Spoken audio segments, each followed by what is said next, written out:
বাসের ৮ যাত্রীকে পুড়িয়ে হত্যা, কামাল, পঙ্কজ, মুজিবুলের বিরুদ্ধে বড় অভিযোগ। রাষ্ট্র সংস্কার অন্তর্বর্তী সরকারের বেশি সময় লাগবে না, আশা রিজভির। জানাবো গুজব নির্ভর আওয়ামী লীগ, গোলকধাঁধায় নেতাকর্মীরা। এবং সর্বশেষ জানাবো বাংলাদেশ শিক্ষার্থীদের আরও ভিসা দিতে ট্রুডোকে অনুরোধ ইউনূসের। শুনছিলেন সংবাদ শিরোনাম, এবারে বিস্তারিত। বাসের ৮ যাত্রীকে পুড়িয়ে হত্যা, কামাল, পঙ্কজ, মুজিবুলের বিরুদ্ধে বড় অভিযোগ। চৌদ্দগ্রাম উপজেলায় বাসের ৮ যাত্রীকে পুড়িয়ে হত্যার ঘটনায় মূল হোতা আওয়ামী লীগ নেতা ও সাবেক অর্থমন্ত্রী আ.হ.ম মুস্তফা কামাল। তার গুলশানের বাসায় এ হত্যাকাণ্ড নিয়ে পরিকল্পনা হয়। হত্যাকাণ্ড ঘটাতে বরিশালের সাবেক সংসদ সদস্য পঙ্কজ দেবনাথের কাছ থেকে কামালের বাসায় গান পাউডার নিয়েছিলেন কুমিল্লা দক্ষিণ জেলা আওয়ামী লীগের সাংগঠনিক সম্পাদক আশিকুন নবী বাপ্পি। সংবাদ সম্মেলনে মনিরুল বলেন, আ.হ.ম মুস্তফা কামালের বাসায় এই পরিকল্পনার সময় উপস্থিত ছিলেন সাবেক রেলমন্ত্রী মুজিবুল হক। তারা বিষয়টি নিয়ে গণভবনের সাবেক প্রধানমন্ত্রী শেখ হাসিনার সঙ্গে পরামর্শ করেন। তাদের পরিকল্পনায় আওয়ামী লীগের নেতা স্থানীয় ইউনিয়ন চেয়ারম্যান, পুলিশ ও র্যাব গাড়িতে গান পাউডার দিয়ে আগুন ধরিয়ে দেয়। তিনি বলেন, একটি অনলাইন টেলিভিশনে প্রত্যক্ষদর্শী এক ব্যক্তি এসব অভিযোগ করেছেন।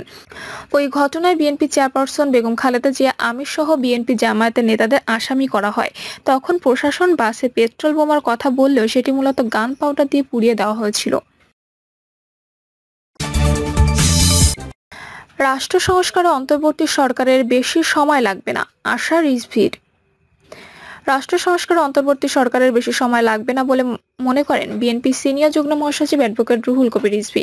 তিনি বলেন, অন্তর্বর্তী সরকার যে সংস্কারের কথা বলছে সে সংস্কার যদি আসলে করা হয়, সংবিধান, বিচার বিভাগ, নির্বাচন কমিশন সহ সাংবিধানিক যেসব প্রতিষ্ঠান আছে তা যত দ্রুত সম্ভব সংস্কার করতে হবে, যাতে একটি প্রকৃত সংস্কারের মধ্য দিয়ে প্রকৃত বহুদলীয় বহুমাত্রিক গণতন্ত্রের যে পথ চলা সেখানে নিশ্চিত করা সম্ভব হয়। আর এ কাজ করতে আমার মনে হয় বেশি সময় লাগবে না। রাষ্ট্র সংস্কার বিষয়ে সাংবাদিকদের প্রশ্নের জবাবে রুহুল কবির রিজভী বলেন, এই কাজগুলো করলে এটা একটি বাতিঘর হিসেবে কাজ করবে, পরবর্তী সময়ে আলো দেখাবে।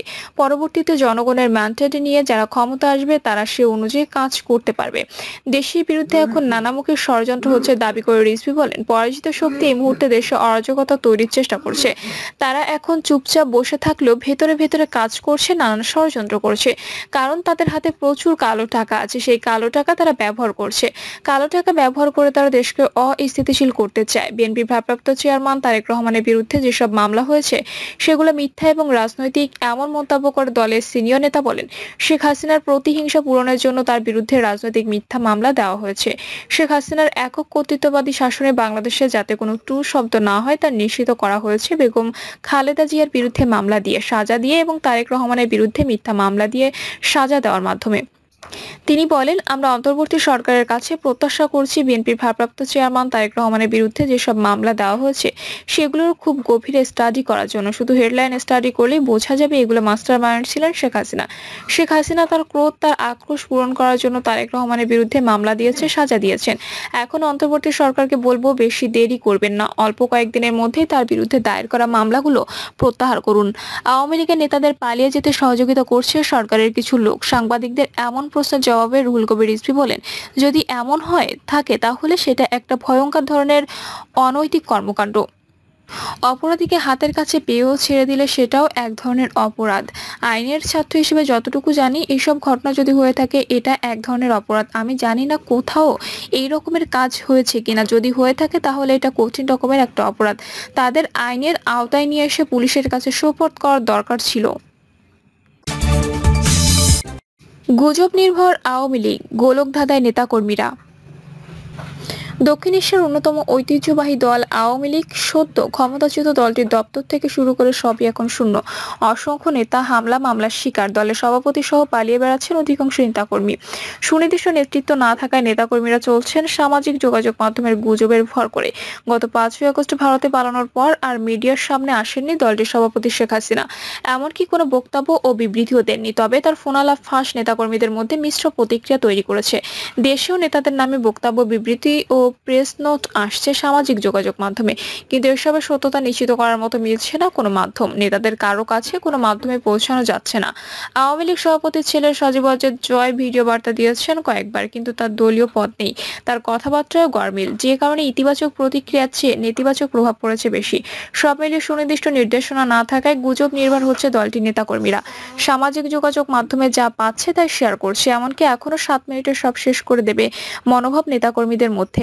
যুগ্ম সম্পাদক হানিফের স্ট্যাটাস ঘিরে ধোঁয়াশা। 8ই আগস্ট অন্তর্বর্তী সরকার শপথ নিলে 9ই আগস্ট সে সরকারকে অভিনন্দন জানান আওয়ামী লীগের যুগ্ম সাধারণ সম্পাদক মাহবুবুল আলম হানিফ। ব্যক্তিগত ফেসবুক পেজে নতুন সরকারকে অভিনন্দন জানিয়ে পোস্ট দিয়ে মাহবুবুল আলম হানিফ লেখেন, অন্তর্বর্তী সরকারের প্রতি অভিনন্দন রইল। দেশব্যাপী নারকীয় হত্যাকাণ্ড, বাড়িঘরে লুটপাট এবং অগ্নিসংযোগ বন্ধ করার জন্য কঠোর পদক্ষেপ নেওয়ার জন্য সরকারের প্রতি আহ্বান জানাচ্ছি। ভেরিফাইড ফেসবুক থেকে তার এমন মন্তব্য নিয়ে গণমাধ্যমে প্রতিবেদন প্রকাশ হয়েছে, তবে এ নিয়ে বিভিন্ন মহলে প্রশ্ন উঠেছে, আসলেই এটি তার বক্তব্য কিনা। এ বিষয়ে তার বক্তব্য পাওয়া যায়নি। 13ই সেপ্টেম্বর ক্ষমতাচ্যুত প্রধানমন্ত্রী শেখ হাসিনার নতুন একটি ফোনালাপ ফাঁস হয়। বেলজিয়ামে অবস্থানরত নোয়াখালী সোনাইমুড়ি থানা ছাত্রলীগের সাবেক সেক্রেটারির সঙ্গে টেলিফোনে কথা বলেন। এতে শেখ হাসিনা দাবি করেন, সাংবিধানিক পদ্ধতিতে যেভাবে প্রধানমন্ত্রীকে পদত্যাগ করতে হয় তা তিনি করতে পারেননি। তিনি চাননি লাশের ওপর দাঁড়িয়ে ক্ষমতায় থাকতে, তাই দ্রুত গণভবন ছেড়ে দেন। শেখ হাসিনা বলেন, সে তো জবরদখল করছে, তার কোনো লিগালিটি নাই। উপদেষ্টা বলে আমাদের কোনো পদ নাই। মানুষ খুন করে মেরে একটা সিচুয়েশন তৈরি করে তারপর সে ক্ষমতায় গেল। এ সময় সাবেক ছাত্রলীগ নেতা বলেন, জি আপা, এগুলো আমরা ইউরোপীয় পার্লামেন্টকে জানাচ্ছি। এর আগে তানভীর নামে এক যুক্তরাষ্ট্র প্রবাসীর সঙ্গে শেখ হাসিনার ফোনালাপ ফাঁস হয়। ওই ফোনালাপে শেখ হাসিনা বলেন, আমি দেশের খুব কাছাকাছি আছি, যাতে আমি চট করে ঢুকে পড়তে পারি। এছাড়া পুরনো ছবি ও ভিডিও দিয়ে স্ট্যাটাস দেওয়া, আওয়ামী লীগের নির্দেশনা সম্বলিত ভুয়া প্রেস রিলিজ শেয়ার দেওয়া, সরকার পতনের জন্য মিষ্টির দোকান রেডি রাখুন, অতি শিগগির সুখবর আসবে ইনশাল্লাহ, এ জাতীয় স্ট্যাটাস দিয়ে বেড়াচ্ছেন আওয়ামী লীগ ও তার সহযোগী সংগঠনগুলোর নেতাকর্মীরা। এ বিষয়ে আওয়ামী লীগের এক সাংগঠনিক সম্পাদক বলেন, আমরা দেশে আছি, আপাতত নীরবে আছি। অন্তত 6 মাস পরিস্থিতি পর্যবেক্ষণ করে আমরা করণীয় ঠিক করব। পরে আওয়ামী লীগের ভেরিফাইড পেজে ঘোষণা দিয়েছে, আওয়ামী লীগের প্যাড ব্যবহার করে বিভিন্ন নামে বেনামে নির্দেশনা দিয়ে সামাজিক যোগাযোগ মাধ্যমে বিবৃতি দিচ্ছে কে বা কারা, যেগুলো কোনো ভিত্তি নেই। বাংলাদেশি শিক্ষার্থীদের আরও ভিসা দিতে ট্রুডোকে অনুরোধ ইউনূসের। বাংলাদেশি শিক্ষার্থীদের আরও ভিসা দেওয়ার জন্য কানাডার প্রধানমন্ত্রী জাস্টিন ট্রুডোকে অনুরোধ জানিয়েছেন বাংলাদেশের প্রধান উপদেষ্টা ডক্টর মোহাম্মদ ইউনূস। স্থানীয় সময় সকাল 10টার পর এই বৈঠক অনুষ্ঠিত হয়। জাতিসংঘের সাধারণ পরিষদের বৈঠকের ফাঁকে কানাডার প্রধানমন্ত্রী জাস্টিন ট্রুডোর সঙ্গে সাক্ষাৎ হয় বলে প্রধান উপদেষ্টার প্রেস উইং থেকে জানানো হয়েছে। সংক্ষিপ্ত বৈঠকে দুই নেতা বাংলাদেশ কানাডা সম্পর্কে দৃঢ়করণ এবং বাংলাদেশের তরুণদের সমর্থন করার উপায় নিয়ে আলোচনা করেন। অধ্যাপক ইউনূস কানাডার প্রধানমন্ত্রীর কাছে বিপ্লবের সময় এবং পরে ছাত্র এবং তরুণদের আঁকা দেয়ালচিত্রে একটি আর্ট বই দ্য আর্ট অফ ট্রায়াম্ফ হস্তান্তর করেন। এ সময় বাংলাদেশের শিক্ষার্থীদের আরও ভিসা দেওয়ার জন্য কানাডার প্রধানমন্ত্রী জাস্টিন ট্রুডোকে অনুরোধ করে ডক্টর ইউনূস। ট্রুডো দায়িত্ব গ্রহণের জন্য অধ্যাপক ইউনূসের প্রশংসা করেন এবং বাংলাদেশের প্রতিষ্ঠান নির্মাণে সহায়তা করার জন্য কানাডার প্রস্তুতি ব্যক্ত করেন। বিগত শাসন ব্যবস্থা কিভাবে দেশের প্রতিষ্ঠানগুলোকে ধ্বংস করেছে তা বর্ণনা করেন প্রধান উপদেষ্টা। প্রধান উপদেষ্টা বাংলাদেশের সঙ্গে বন্ধুত্ব এবং অন্তর্বর্তী সরকারের প্রতি কানাডা সরকারের সমর্থনের জন্য কানাডার প্রশংসা করেন। প্রধান উপদেষ্টা জাতিসংঘ মহাসচিব অ্যান্তোনিও গুতেরেসের কর্তৃক আয়োজিত সংবর্ধনার মধ্য দিয়ে তার জাতিসংঘ সফর শুরু করেন। প্রিয় দর্শক, এই ছিল এখনকার সর্বশেষ সংবাদ। আপডেট সব সংবাদ পেতে চ্যানেলটি সাবস্ক্রাইব করে বেল আইকনটি ক্লিক করে রাখুন।